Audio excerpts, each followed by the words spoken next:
Di part kedua, setelah Meliodas mendapatkan informasi dari Gil Thunder, dia pun memutuskan untuk segera pergi menuju ke penjara bawah tanah Baste dan mengakhiri pertarungan bersama Gil Thunder. バステ監獄と死者の都な。 Tapi tentu saja Gil Thunder tak akan membiarkannya begitu saja. Karena pertarungan mulai memanas, Diana pun datang menangkap Gil Thunder dan melemparnya jauh-jauh dari tempat itu. Lalu datanglah Elizabeth dan Babi yang sok keras. Setelah itu mereka pun memutuskan untuk melanjutkan perjalanan ke sebuah kota. Tapi sebelum menuju ke sana, kita diperlihatkan kota lain dan penduduknya sedang berdoa. Berharap para kesatria kudus yang kejam menerima hukuman. Lalu tiba-tiba doa mereka pun terganggu. Akibat Gil Thunder yang terlempar dan menghancurkan bangunan tempat mereka berdoa.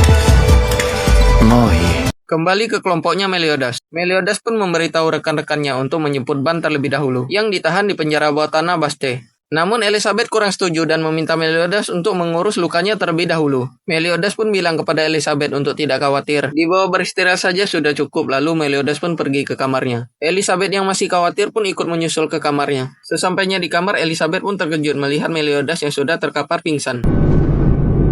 Meliodas. Scene pun beralih di penjara bawah tanah Baste, tempat Ban ditahan. Dan kita pun diperlihatkan oleh dua sosok kesatria kudus yang bernama Fresia dan Golgius. Mereka diinfokan bahwa ada dua Seven Deadly Sins lainnya yang berada di hutan mimpi putih dan sedang menuju ke arah mereka untuk mengambil anggota mereka kembali, yaitu Ban, salah satu anggota dari Seven Deadly Sins. Di tengah percakapan mereka lalu muncul lagi dua orang kesatria kudus yang bernama Ruin dan Jude. Dia mengatakan kalau penjara bawah tanah ini adalah benteng eksperimen untuk menghadapi pertempuran yang akan datang. Jadi tak akan mudah untuk menaklukkan tempat ini, terutama anggota dari Seven Deadly Sins.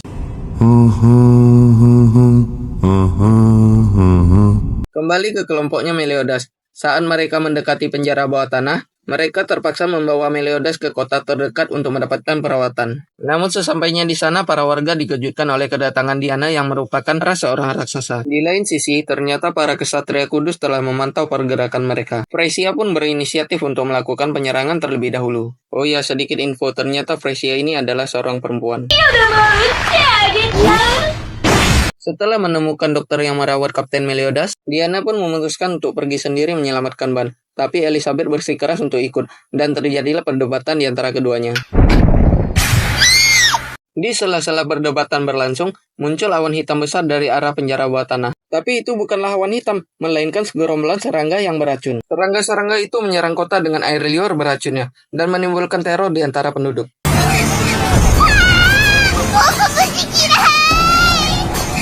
Melihat situasi yang semakin gawat, Diana akhirnya menunjukkan kekuatan aslinya. Dalam kemarahan, dia melompat menuju penjara bawah tanah, bersiap untuk melawan dan menyelamatkan Ban. Sekembalinya Elizabeth dan Hulk, tiba-tiba muncul kesatria kudus Golgius di hadapan mereka. Golgius memiliki kemampuan untuk menghilang, membuatnya sulit untuk dihadapi.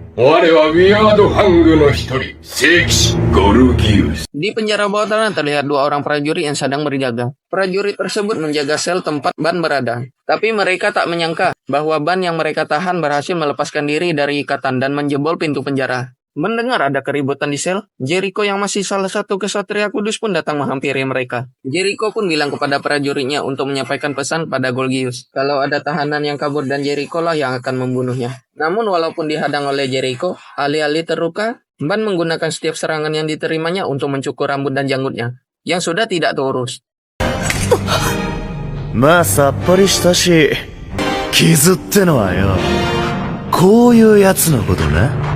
Kita kembali ke 10 tahun yang lalu, tentang masa lalu antara Ban dan Meliodas. Di masa lalu ini menceritakan tentang Ban yang penasaran terhadap pedang tanpa bila miliknya Meliodas. Ban pun meminta kaptennya untuk menunjukkan pedang tersebut kepadanya. Tapi entah kenapa Meliodas tidak mau menunjukkan pedang tersebut pada Ban. Meliodas bilang kalau dirinya akan marah jika Ban masih memaksa. Mendengar hal tersebut, Ban pun semakin menjadi-jadi untuk memancing kaptennya. Dan akhirnya Ban pun menerima ganjaran atas ulahnya sendiri. Kembali ke masa sekarang, Golgius berusaha mencuri pedang tanpa bila milik Meliodas saat dia dalam keadaan tidak sadar. Hulk berusaha menghadangnya, tapi usahanya sia-sia dan dia pun terpantul. Tak lama setelah itu, dokter yang bekerja sama dengan Golgius dibuat terkejut dikarenakan dokter itu sebelumnya sudah menegukkan banyak racun pada Meliodas. Namun Meliodas masih mampu kembali sadar dan mengaktifkan mode evil-nya. Golgius yang sadar akan hal tersebut pun lari terbirit-birit. Lah keren skin doang ini cuk. Namun meskipun sudah kabur, Golgius pun akhirnya terkejar oleh Meliodas CS. Setelah itu Meliodas pun bertanya kepada Golgius tentang siapa yang menyuruhnya untuk mengambil pedang buntung miliknya beserta Putri Elizabeth. Meliodas pun mengancam jika tidak memberitahukannya maka dirinya akan babak belur. Namun dengan trik liciknya Golgius yang pura-pura menyerah diam-diam melemparkan senjata rahasia kepada Meliodas. Meliodas pun dengan mudahnya menangkis serangan tersebut. Dokter Dana yang sempat meracuni Meliodas pun pergi ke tempat mereka untuk menagih janji kepada Golgius. Dokter itu berkata kalau dirinya memang tidak berhasil membunuh Meliodas. Akan tetapi dokter itu telah melakukan apa yang Golgius perintahkan, yaitu memberikan racun kepada Meliodas. Dia pun menagih janjinya kepada Golgius untuk mengembalikan putrinya yang sempat ditahan oleh Kesatria Kudus. Golgius yang takut akan aibnya terbongkar, cepat-cepat berteleport ke arah Dokter Dana dan menusuknya. Melihat hal tersebut, Meliodas dan kelompoknya menyembunyikan diri di sebuah bangunan telantar untuk menyusun sebuah rencana. Setelah berada di dalam, mereka pun langsung OTW ke lantai paling atas. Lalu Meliodas pun melakukan sedikit trik. Ditanya tuh sama si Hawk, kamu sedang melakukan apa? Aku sedang melakukan sihir, jawab Meliodas. Sihir bokongmu, jawab babi itu. Tak lama dari itu muncullah Golgius tepat di belakang Meliodas. Dan Golgius pun terjatuh tepat setelah Meliodas melakukan trik tersebut. Belum sampai di situ saja, Meliodas pun melakukan serangan terhadap Golgius menggunakan pedang tanpa bilahnya. Dia pun sampai terseret keluar lalu menggunakan kuda untuk melarikan diri. Di dalam pelariannya ternyata sudah ada 2 kesatria kudus yang menunggu. Dan sepertinya mereka telah mempersiapkan sesuatu rencana yang jahat kepada Meliodas CS. Balik lagi ke kelompoknya Meliodas. Di tengah perjalanan setelah keluar dari bangunan terlantar, mereka bertiga pun bertemu dengan Diana. Di pertemuan tersebut Diana kelihatan seperti kebingungan. Tapi setelah melihat kaptennya, dia pun kembali seperti semula. Ketegangan pun terjadi setelah Diana terkena ilusi dan mulai menyerang mereka. Melihat ada yang tidak beres terhadap Diana, Meliodas pun memutuskan untuk membawa rekan-rekannya kabur darinya. Pelarian mereka pun harus terpaksa dihentikan dikarenakan ada 2 orang warga yang sedang melintas di sana. Meliodas pun pada akhirnya memutuskan untuk menghadapi Diana secara langsung. Di sisi lain, Ban bertemu dengan Jude, salah satu kesatria kudus. Ban yang baru saja bebas bersiap untuk menghadapi Jude yang jelas-jelas tidak berniat untuk membiarkannya pergi. Jude pun mengambil kesempatan dan menusuk Ban dengan senjata tajam. Meskipun terluka, Ban memiliki kekuatan regenerasi yang di luar nulur, yang membuatnya masih bisa untuk tetap tersenyum. Ban pun berkata, semenyesal itukah kau melihatku keluar? Jude pun menjawab, sepertinya kau tidak belajar apapun selama 5 tahun ini. Mau sekuat apapun kekuatanmu, kau takkan berdaya di hadapan Jude ini. Ban pun menjelaskan tentang alasan kenapa dia mau ditangkap waktu 5 tahun yang lalu. Saat itu, dirinya hanya menginginkan rasa sakit, dan rasa sakit itulah yang membuatnya merasa hidup. Dikarenakan dirinya sudah bosan dan mendengar kaptennya masih hidup, jadi tak ada alasan lagi baginya untuk tinggal berlama-lama di sini. Dia pun menarik pisau tersebut dari tubuhnya dan menusukkan kembali kepada Jude. Di sisi lain, Meliodas dan kelompoknya masih bertarung dengan Diana. Mereka yang sama-sama terkena ilusi pun sama-sama saling menganggap kalau musuh di depan mereka adalah kesatria kudus. Namun ilusi tersebut lenyap saat Elizabeth menyuruh mereka untuk berhenti. Namun anehnya saat anak kecil tersebut maju ke depan untuk menghampiri Diana, ilusi tersebut muncul lagi. Di saat bersamaan Frisia muncul dan menyerang anak kecil itu. Elizabeth pun nekat menerobos melewati serangan dari Frisia dan berusaha melindungi anak tersebut. Namun sangat tak disangka-sangka ternyata anak kecil tersebut merupakan Ruin yang sedang menyamar. Dengan ganasnya dia pun menyerang Elizabeth dan Hawk. Atas keberanian Putri Elizabeth, Ruin pun memberitahunya tentang lonceng yang membuat Meliodas dan Diana terkena ilusi. Dengan cerdiknya, Elizabeth pun telah mengetahui hal tersebut dan membuang lonceng itu dari mulutnya. Ruin yang sudah sangat kesal pun ingin menjotos Elizabeth. Untungnya Meliodas yang sudah sadar pun langsung berhadapan dengan Ruin. Dalam pertarungannya yang sengit dan membuat situasinya semakin tegang. Sementara itu di sisi lain Diana pun menghadapi Frisia. Dan dengan mudahnya Diana menghancurkan Frisia secara brutal dengan menginjaknya tanpa belas kasihan. Dan di sisi Meliodas, Ruin pun hanya 3 kali kena bogem mentah yang membuat Jera beserta armor di tubuhnya hancur berkeping-keping.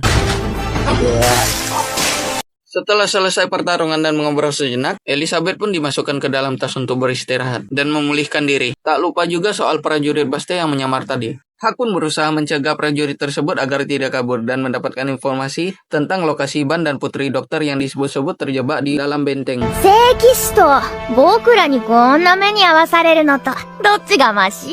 Sementara Meliodas CS masuk ke dalam benteng, Golgius pun merencanakan sesuatu dan mengeluarkan bola mantra penyegel abadi yang sudah dirancang khusus untuk menahan mereka di dalam sana. Lalu setelah mereka masuk ke dalam, mereka pun langsung bertemu dengan anaknya Dr. Dana. Pas kurungannya mau dibuka, dia pun terkejut saat melihat ada tangan raksasa yang mendekati dirinya.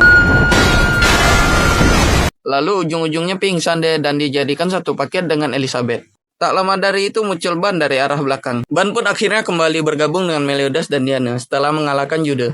Dia pun menyambut kapten tercintanya Meliodas dengan gaya yang khas. Dan parahnya lagi saat mereka adu panco dengan kekuatan yang begitu dahsyat, membuat benteng tersebut runtuh sehingga bola mantra penyegel abadi milik Golgius itu seakan GG banget. Yoi bro, nggak guna. Setelah benteng hancur, kelompok Meliodas pun pergi ke tempat Dr. Dana, dan ternyata Dr. Dana rupanya masih hidup. Dia pun berterima kasih atas bantuan dari mereka dan mengadakan jamuan di bar Meliodas sebagai ucapan permintaan maaf. Lalu di malam itu mereka pun menikmati jamuan dengan penuh canda dan tawa. Namun tiba-tiba muncul sebuah bintang jatuh yang menyilang di langit, yang menandakan bahwa perang suci akan dimulai. Di sisi lain terdapat bincang-bincang rahasia antara Gil Thunder dan King, yang mana Gil Thunder mengungkapkan kekhawatirannya tentang apa yang akan datang, sementara King memperlihatkan ekspresi yang penuh kebencian terhadap Meliodas dan kawan-kawan. Kita kembali ke masa lalu di mana diperlihatkan pertemuan pertama antara Ban dan Elaine, yaitu adik perempuan King di hutan peri. Dijilat nambah umur 10 tahun, diteguk nambah umur 100 tahun, sedangkan kalau diminum akan hidup abadi. Itulah alasan kenapa Ban pergi ke hutan peri, yaitu khusus untuk mencari mata air kehidupan yang dilindungi oleh wanita suci. Namun sangat disayangkan pertemuan pertama mereka kali ini berujung pada Ban yang dijatuhkan karena mencoba mendekati mata air kehidupan. Tapi walaupun sudah dijatuhkan, Ban rupanya masih tidak menyerah. Dia pun berulang-ulang kali naik ke puncak hutan sambil mengucapkan mantra Oreo.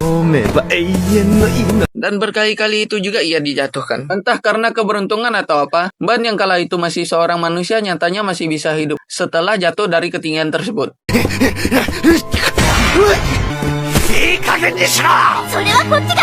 Sambil keheranan, Elaine pun berkata, nggak mungkin kan hutan ini menolong seseorang? Bandit pula. Emangnya gue pikirin, jawab si Ban, sambil menunjukkan keseriusannya untuk meminum mata air kehidupan tersebut. Saat Ban sudah hampir meminum mata air kehidupan, Elaine pun menghentikannya. Elaine pun berkata, manusia seperti kalian tak akan pernah mengerti. Kalau tanpa air kehidupan, seluruh pepohonan di hutan ini akan mati. Lebih baik nyerah saja dan pergi dari sini, ungkapnya. Ban pun setuju. Namun Elaine tidak langsung percaya begitu saja dan mencoba membaca pikirannya. Setelah membaca pikirannya, ternyata Ban hanya memikirkan Amer dan Amer. Tahu kalau Ban tidak memiliki niatan yang buruk, dia pun dilepaskan. Dan dari situlah bunga-bunga cinta di antara mereka mulai tumbuh.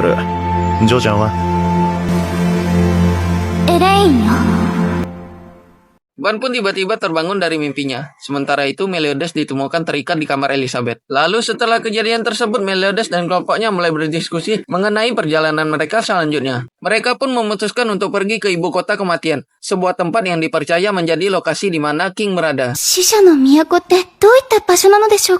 Setelah menempuh perjalanan, Meliodas dan kawan-kawan berhenti di desa kecil, yang dirumorkan desa tersebut merupakan tempat terdekat dari ibu kota kematian. Mereka pun membuka bar sementara, sambil mengumpulkan informasi tentang King dan ibu kota kematian. Setelah itu, Meliodas pun membagikan tugas kepada rekan-rekannya, akan tetapi Ban menghilang. Rupanya Ban mencari informasi di sekitaran desa, dan bertemu dengan seorang anak kecil. Lalu anak tersebut pun tiba-tiba pingsan karena kelaparan. Ban pun merawatnya dan menunggunya untuk siuman. Tapi setelah anak itu siuman, kakak dari anak tersebut pun datang dan menuduh Ban yang macam-macam. Anak itu pun langsung menusuk Ban dengan alat kebunnya. Namun setelah adiknya memberitahukannya kalau Ban tidak bersalah, dia pun meminta maaf. Lalu tiba-tiba King pun muncul dan langsung menusuk Ban. Ban yang kebingungan pun bertanya kepada bocil terbang itu, siapa kamu sebenarnya? King pun hanya menjawab dengan dosa besar yang telah Ban perbuat di masa lalu, yaitu membunuh gadis suci di mata air kehidupan. Yang tidak lain adalah Elaine yang merupakan adik dari King. Lalu terjadilah pertarungan intens di antara keduanya, di mana King menggunakan tombak Castiefol untuk menyerang Ban, dan Ban terus menghindari serangan tersebut dengan kecepatannya. Di saat Ban seperti mencengkram tubuhnya King, tiba-tiba Meliodas dan Diana datang. Mereka berdua pun langsung sadar kalau itu adalah King, walaupun King kelihatan berbeda dari 10 tahun yang lalu. King yang tanpa bicara sepatah kata pun langsung meninggalkan mereka bertiga tanpa penjelasan. Selepas dari itu, Ban pun memasakkan makanan untuk anak-anak dari desa tersebut. Sebagai gantinya, Ban pun meminta anak tersebut untuk memberitahu di mana lokasi ibu kota kematian. Meliodas pun bilang kalau kita tak perlu lagi untuk ke sana karena kita sudah menemukan King. Tapi karena saking ngeyelnya, mereka berdua pun berdebat tentang kebenaran dari King. Lalu anak kecil yang sebelumnya diselamatkan Ban mengungkapkan bahwa King juga berencana untuk pergi ke ibu kota kematian. Anak-anak tersebut memberitahu kelompok Meliodas cara untuk masuk ke ibu kota kematian. Cluenya adalah kenangan bersama kepada orang yang meninggal akan membuka jalan ke ibu kota. Di saat bersamaan, King yang memperhatikan kelompok Meliodas diam-diam menaruh perasaan kepada Diana. Tapi mukamu itu loh, dek. Kembali lagi ke kelompoknya Meliodas. Mereka semua mengikuti petunjuk anak-anak itu dan berhasil memasuki ibu kota kematian. Setelah Ban mengenang kebersamaannya bersama Elaine. Setelah berada di dalam, mereka pun bertemu dengan Elaine yang sudah lama meninggal. King yang diam-diam memasuki ibu kota tersebut pun mengejar Elaine dan disusul oleh Ban. Sementara itu di luar ibu kota, terdapat kemunculan seorang kesatria kudus wanita bernama Gwila. Dan tring-dedeng, akhirnya part kedua kali ini selesai kawan-kawan. Sampai jumpa lagi di part selanjutnya. Bye-bye.